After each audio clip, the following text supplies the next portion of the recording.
Hello my dear friends, आज हम DLED का फर्स्ट ईयर 2021 का हिंदी लैंग्वेज टीचिंग हिंदी भाषा शिक्षण का पेपर को सॉल्व करेंगे और यह आपका है 70 मार्क्स का। तो चलिए स्टार्ट करते हैं। फर्स्ट क्वेश्चन जो है, वक्ता और श्रोता के सम्मिलित व्यवहार को वाक्य की संज्ञा दी गई है। एक्चुअली मैं इसमें स्किनर और ब्लूमफील्ड इन दोनों में थोड़ा सा कन्फ्यूज़न है, इसलिए मैं ये श्योर नहीं हूँ, इसलिए मैं ये नहीं बता रही हूँ आपको।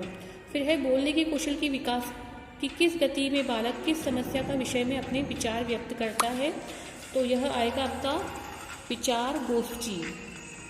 फिर है मौन वाचन। मौन वाचन क्या कहलाता है, मतलब मन में पढ़ना।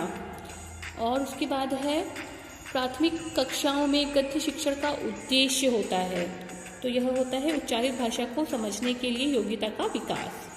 फिर है मौखिक अभिव्यक्ति के आकलन के लिए प्रभावी तरीका है नामों को पहचानना और चित्र पढ़ना। दोनों ही प्रभावी तरीके हैं, हम दोनों ही अपनाते हैं, है ना, और व दोनों। फिर है सही शब्द चुनकर रिक्त स्थानों की पूर्ति कीजिए।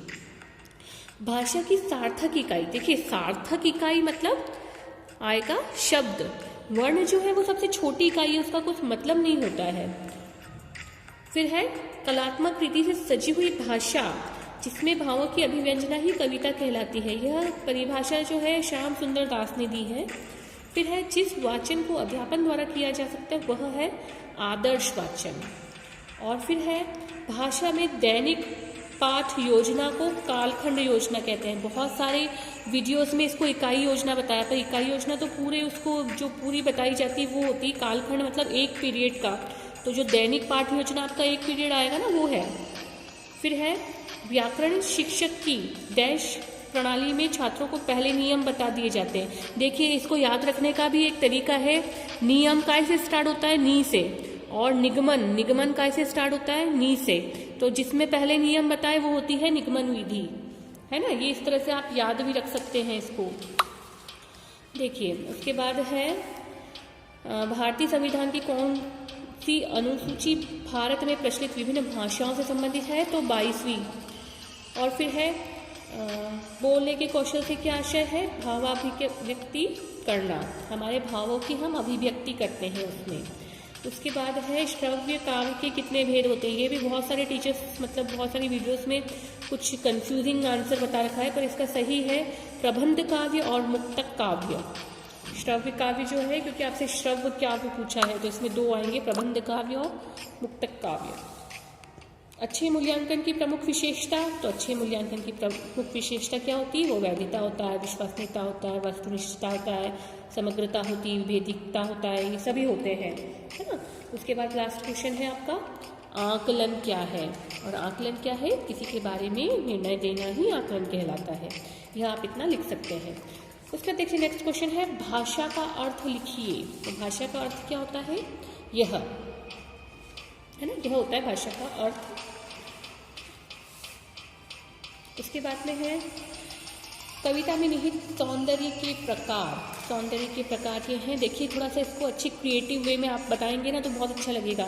जैसे ऐसे एक आपने ट्रेन बना दी और उसमें कौन कौन से सौंदर्य हैं वो बता दिए हैं, है ना। उसके बाद है भाषा के आधारभूत कौशल कौन से हैं, कौशल कौन से हैं, तो कौशल को भी आप इस तरह से एक फ्लोइंग चार्ट बना के और बता सकते हैं, है ना। और उसके बाद में इसका थोड़ा डिस्क्रिप्शन लिखना है आपको, तो इस तरह से आप लिख सकते हैं।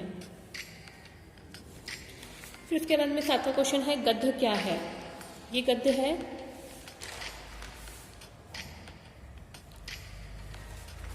8वां क्वेश्चन व्याकरण की प्रमुख विभाग, तो ये व्याकरण की प्रमुख आवश्यक अंग और जो इसको कहते हैं ना वो है।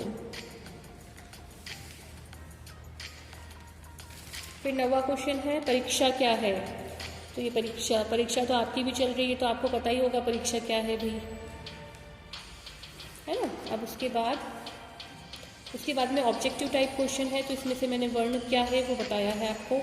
वर्ण क्या है समझाइए, इस तरह से वर्ण का स्वर, है ना। और फिर इसमें भी एक फ्लो चार्ट बना सकते हैं। स्वर भी देखो 2 तरह के होते हैं। फिर उसके बाद व्यंजन को भी 3 तरह के होते हैं। सबको आप अच्छे से डिस्क्राइब करिए और थोड़ा सा हाईलाइट करके भी बताइए। उसके बाद में है फिर 11वें नंबर का क्वेश्चन सुनने के कौशल से विकास संबंधी एक गतिविधि लिखिए, बोलने के कौशल से, दोनों कौशल में से। तो सुनने के कौशल का लिख सकते हैं हम कहानी कहना व सुनना। इसके अलावा भी बहुत सारे कौशल होते हैं सुनने के, उसमें से कोई सा भी आप एक डिस्क्राइब कर सकते हैं जो भी आपको पसंद आए। उसके बाद में है सस्वर वाचन के 3 उद्देश्य। तो ये 3 उद्देश्य हैं इसके, और इसमें ज़्यादा लिख के बताए हैं मैंने आपको। और फिर है इकाई योजना की 3 विशेषताएं। तो ये इकाई योजना की 3 विशेषताएं। और उसके बाद है कविता पाठ शिक्षण के सोपान। तो कविता पाठ शिक्षण के सोपान है ये, ठीक है। ये 8 सोपान होते हैं, तो ये 8 सोपान लिख के बताए हैं। उसके बाद है तत्सम और तद्भव शब्द कीरा। तत्सम और तद्भव शब्द क्या है, उदाहरण सहित। ये तो बहुत इजी है, तत्सम तद्भव तो है ना।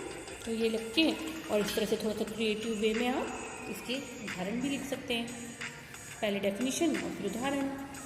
फिर उसके बाद है आपका लेखन कौशल के विकास की कौन कौन सी विधियां हैं।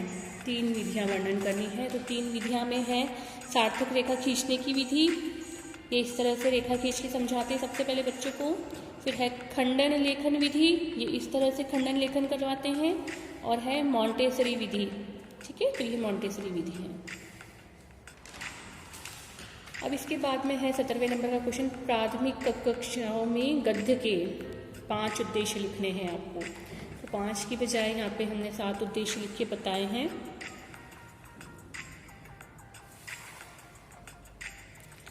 और फिर है 18वें नंबर पे आगमन प्रणाली के विभिन्न सोपानों का वर्णन कीजिए। तो ये आगमन प्रणाली के विभिन्न सोपान लिखे हैं।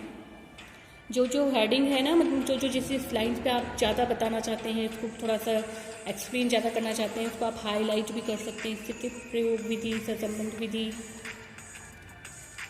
और ये इस तरह से है ना सोपान है जो 4 वो लिखे हैं।